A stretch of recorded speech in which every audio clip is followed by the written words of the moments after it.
On winter nights, medieval Europeans locked their doors in terror and refused to look at the sky.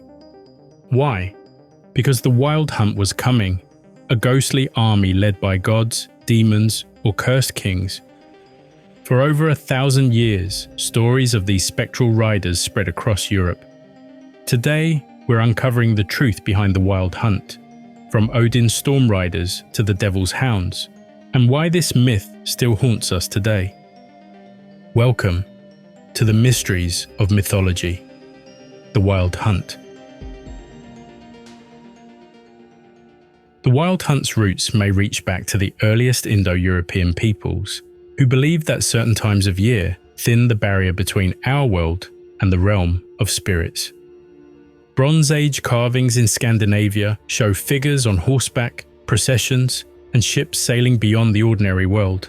Images later storytellers linked to ghostly hosts in the sky. And it makes sense that these riders were tied to winter, long nights, failing crops, and the slaughter of animals for survival made the season feel like death itself. The hunt gave shape to that fear, a story that explained why the darkness seemed alive. Shamanic traditions across Northern Europe added another layer. Healers spoke of leaving their bodies and flying through the night sky, riding birds or reindeer. Norse legends even hint that Odin himself practiced this magic, sending his spirit abroad while his body lay still.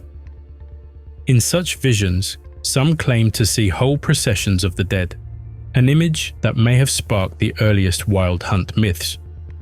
By the time written records began appearing, the wild hunt had shifted into organized mythology. But the details of who led these terrifying processions and what they wanted varied wildly depending on where you were.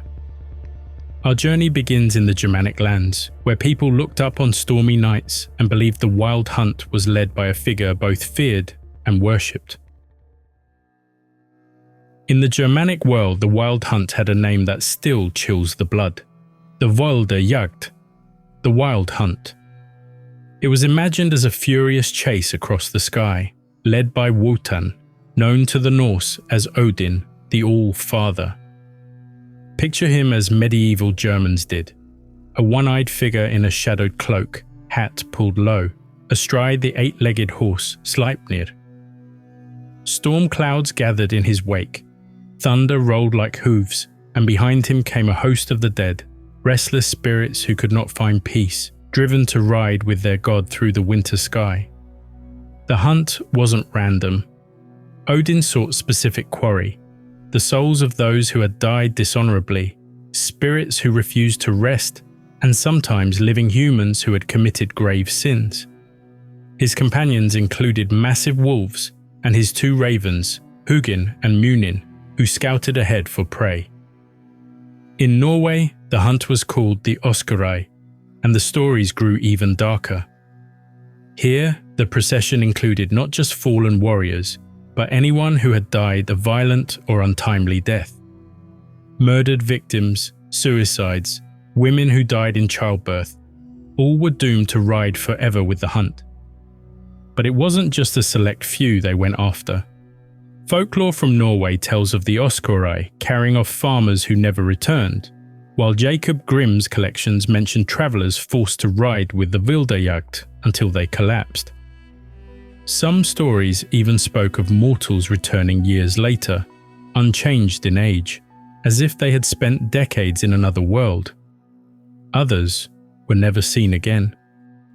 And the dangers didn't end there. To glimpse the hunt was said to be one of the worst omens imaginable, a sign of plague, famine, or even your own death. Some tales warned that anyone caught in the rider's path could be swept away, doomed to ride with them for eternity. Others told of mortals who stood their ground.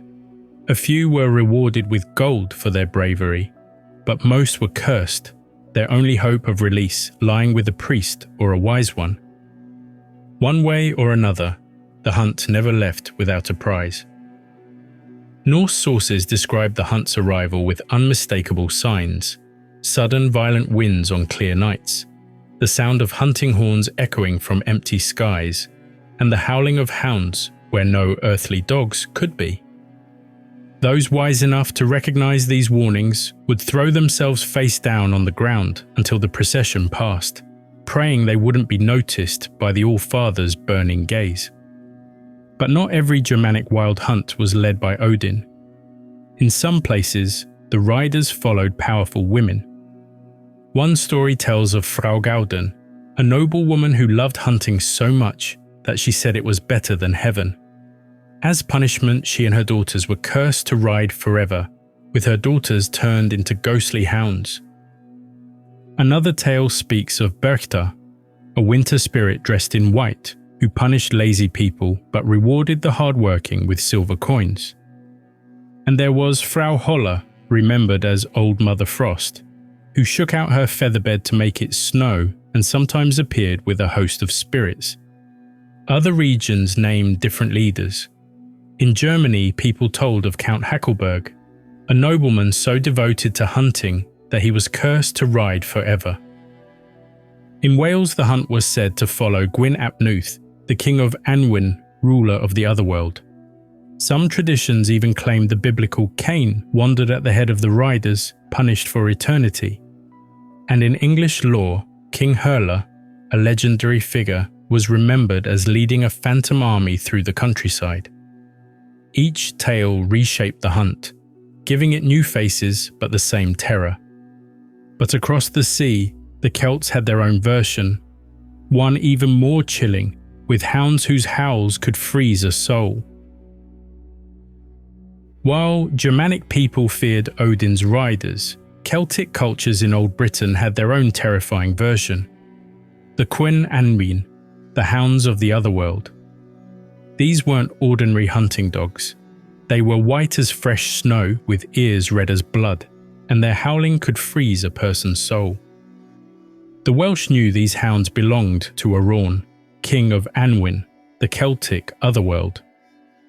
Unlike Odin's chaotic hunt for the dishonored dead, Arawn's pack served a specific purpose. They hunted the souls of the damned, dragging them to supernatural justice. The closer their baying sounded, the safer you actually were. It was when their howling grew distant that death approached. Across the border in England, the hunt took on distinctly local flavours. In Yorkshire, people spoke of the Gabriel hounds, or Gabble ratchets, flocks of spectral dogs whose midnight barking foretold death in the community. These weren't the organised processions of Norse mythology, but chaotic swarms of supernatural creatures announcing doom. The most famous English variant centred on Herne the Hunter, said to haunt Windsor Forest. Medieval chronicles describe him as a ghostly figure with antlers, leading phantom deer and spectral hounds through the royal hunting grounds. Unlike divine figures like Odin, Herne was distinctly mortal in origin, a royal huntsman who somehow became trapped between life and death. One version of the story says that Herne served in the court of Queen Elizabeth I. After being accused of witchcraft and disgraced, he was found hanging from an oak tree in Windsor Forest. His death was a scandal, but it was only the beginning. Locals whispered that his ghost never left the woods. At night, riders saw him racing through the trees, antlers sprouting from his head, with spectral hounds at his side. Even centuries later, people swore they heard his horn on stormy nights, the cursed servant of the Queen, doomed to hunt forever. Scottish folklore added another layer with the Slua. These weren't organised hunts, but restless hosts of the unforgiven dead, flying in great flocks like supernatural starlings. People said they swept in from the west, their wings black against the twilight sky, searching for souls to snatch. Families feared them so much that when a loved one lay dying, they would shut the west-facing windows tight, not to keep out the night air, but to stop the Slua from slipping in and carrying the soul away. Some tales even claimed the Slua would fight over the spirit of the dying, tearing it between them in their endless hunger. Across Celtic lands, each hunt carried its own form of justice. The Cŵn Annwn dragged away oath breakers, Herne punished those who defiled the forest, and other spirits pursued the unforgiven dead. These weren't tales of chaos, but visions of supernatural law enforcement. But it wasn't just Germanic Europe haunted by the phantom hunt. It was also seen across the world. The wild hunt wasn't confined to Germanic and Celtic lands. In France, the tradition evolved into the Chasse-galerie, but with a uniquely New World twist when French colonists brought it to Quebec in Canada. Here, lumberjacks made deals with the devil to fly home for Christmas in enchanted canoes, soaring through winter skies. If they broke the devil's rules, no swearing, no touching church spires, they'd be damned to fly forever. Slavic cultures had their own dark processions. In Poland, the dziki gon, the wild chase, described spectral hunters pursuing souls through frozen forests. Some tales even said their quarry wasn't always human. The hunters also targeted witches and restless spirits, acting as a kind of supernatural police.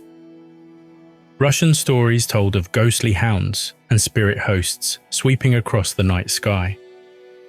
These Eastern European variants blended the wild hunt idea with local supernatural beliefs, often featuring witches or unquiet dead in command. In Italy, stories of the wild hunt mixed with old Roman beliefs. People said the goddess Diana once led groups of women through the countryside at night. But when Christianity spread, these rides were no longer seen as holy. They were recast as dangerous, paving the way for the church to transform the hunt into something darker. Even regions without strong hunting traditions found ways to adapt the mythology. In some coastal folklore, ghostly ships carrying the drowned dead were said to sail across storm clouds, transforming the hunters into seafarers of the sky. The hunt had transformed from horsemen and hounds into spectral vessels, but the core concept remained: supernatural beings crossing the boundary between sky and earth, bringing otherworldly terror to mortal observers. In Hawaii, people feared the night marchers, phantom warriors announced by drums and conch shells. Anyone caught in their path was in grave danger unless they hid indoors. In Japan, legends told of the Hyaki Yagyo, the night parade of 100 demons, a terrifying crowd of spirits and monsters sweeping through the streets. For centuries, people told and retold these stories, warning that the hunt was never far away. But as Christianity spread across Europe, the church faced a problem. It couldn't erase such a powerful belief. Instead, it reshaped it. When Christianity spread across Europe, it faced a problem. People already believed deeply in the wild hunt. The church couldn't erase it, so they did something smarter. They changed its meaning. Odin, once a wise and powerful god, was reimagined as the devil. His 8-legged horse became a fiery demon steed. The warriors who once rode with him turned into damned souls, paying for their sins in an endless chase. With a few changes, what had once been a divine vision became a warning about hell. People still heard strange noises on winter nights, still saw things they couldn't explain. Rather than deny these experiences, the church gave them a new explanation. That's not a god you're seeing, it's the devil. Those aren't heroes, they're sinners. And this shift wasn't only noticed by the clergy. Even centuries later, storytellers wrestled with the hunt's meaning. Jacob Grimm, yes, the same Grimm who collected fairy tales, believed it wasn't always a chase of the damned. He thought it began as a procession of gods bringing blessings, only later twisted into a demonic vision by the church. This new version of the hunt served several purposes. It turned the stories into moral lessons, teaching that the wicked would be hunted forever. It also gave priests a powerful way to influence behavior. If you sinned, you risked joining the hunt yourself. Some church writings even attacked older beliefs directly. The Canon Episcopi, for example, said women who thought they rode with the goddess Diana were actually victims of demonic trickery. The church framed these processions not as divine adventures, but as dangerous illusions. Still, the older stories never disappeared. In many regions, Odin kept his traits as a seeker of wisdom, and local saints or folk figures sometimes took over as hunt leaders. This mix of pagan and Christian ideas meant the wild hunt survived, but in a new form, half old myth, half church warning. That's why the legend remains so strong. The church didn't wipe it away. It reshaped it into something people could still believe in, only now tied to Christian teaching. Of course, not everyone believes these ghostly riders were real. Some modern scholars suggest the wild hunt may have been a way to explain violent winter storms, thunder echoing like hooves, winds howling like hounds, and lightning tearing open the night sky. In a world of fear and darkness, it was easy to picture a phantom army riding across the clouds. And that vision never truly left us. It marched into art, music, and the stories you might recognize today. Over time, the wild hunt became more than just a story told by frightened villagers. It seeped into art, music, and eventually the modern imagination. In the 1800s, artists like Peter Nikolai Arbo painted stormy skies filled with ghostly riders, capturing the same terror medieval peasants once felt.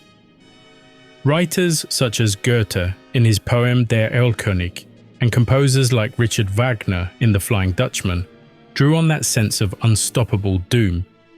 And it hasn't stopped. Tolkien's ringwraiths echo the hunt.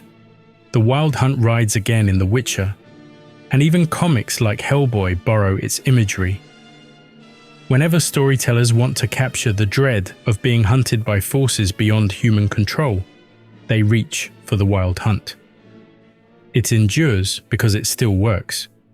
But why did the wild hunt echo across so many cultures in the first place? The answer lies in the fears that all people shared.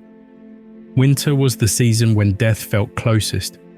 Crops failed, food stores ran low, and families wondered if they would live to see spring. The hunt gave shape to that fear, turning the chaos of storms and the silence of loss into a story people could understand and pass on. Some modern thinkers, like Carl Jung, suggest the wild hunt reflects something buried deep in the human mind. Images and fears that surface again and again across cultures. The ghostly riders symbolize the darker side of life, the things people tried to ignore but could never truly escape. The hunt also served a practical role. It reminded people of the rules that kept their communities alive. Don't steal, don't betray oaths, share your food, offer shelter in the winter. Parents warned children to behave, not just with threats of punishment, but with the terror of the wild hunt. In this way, the story wasn't only about fear of the dead, it was also about protecting the living. And above all, the hunt explained the unexplainable. If someone vanished on a winter journey, if dogs howled at empty skies, if sickness or tragedy struck without warning, the wild hunt gave an answer. It turned the unbearable into a story, one that carried weight and meaning, even in the darkest nights. That is why the wild hunt still haunts us today. It was never only a ghost story, it was a mirror of our deepest fears, a warning about survival, and a reminder that the line between life and death is never as solid as we hope. So why does the wild hunt still captivate us today? Because beneath all its versions, Odin's storm riders, the Celtic hounds of justice, or the devil's damned procession, lies something universal. These myths gave our ancestors a way to face death, to explain the unexplainable, and to endure the fear that winter always brought. The wild hunt wasn't just a ghost story. It was a warning that the dead still walk among us, that chaos and judgment ride side by side through the night sky. And even now, The idea of being hunted by unseen powers still chills us, because it speaks to a truth we can't escape. None of us know when the hunters will come for us. But Odin's riders weren't the only spirits who crossed between worlds. There were others, not hunters, but choosers. The Valkyries rode through the skies as well, deciding who lived and who died in battle. Tap here to join me in that story next. And tell me in the comments, if you heard hunting horns on a clear night, would you hide, or would you dare to look?